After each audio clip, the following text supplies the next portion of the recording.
Hi everyone, this is just a quick reflection I wanted to share after a coaching session with a brilliant client who's a super successful leader, and she's facing some anxiety because she's being considered for another promotion, and she started to feel a little anxious. So we talked about it and explored what was going on, and we came to a particular concept which I call responsibility inflation. So if you're being promoted or you're going up in terms of the level of your responsibility, it can be easy to think that you need to do more. Why does this happen? It's more likely to happen to you if you have one of these three things. One, you're a high achiever and you're the one that everybody depends on. You're used to being the person that people go to, and you're the competent one or the super competent one that can get everything done. So it naturally more comes your way.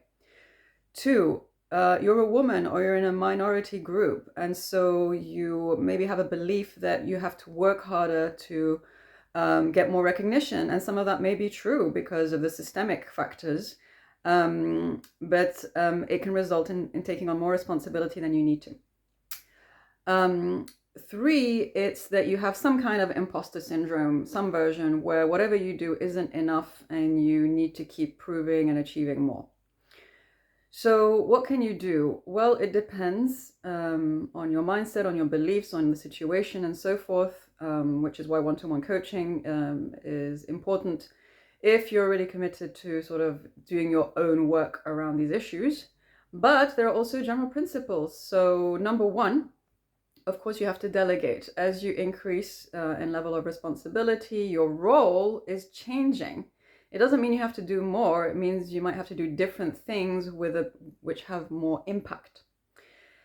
And this makes it even more important to be clear-minded and not stressed and not overwhelmed, because your decisions have more impact. So counterintuitively, you may need to do less. And you need to have more time, more executive or thinking time, so that you can reflect and be clear-minded when you're making a decision, because so many people are going to be affected. And that's probably the most important thought for today. It's to make sure that when you're in a situation where there's a perceived level of increased responsibility or real increased responsibility, that you understand you have to recraft your role. You have to recraft your boundaries. You have to recraft your flow, how your timetable looks, what kind of things you do, how you interact with people, who has access to you and who doesn't, or how they have access to you. And so I'll leave you with that. I hope there's something useful. If you're facing this kind of responsibility inflation and want to prevent it, then please share your thoughts below and anything you've done to prevent this kind of increasing responsibility or stress, and how you thrived as a leader. Have a great day. Until soon. Bye-bye.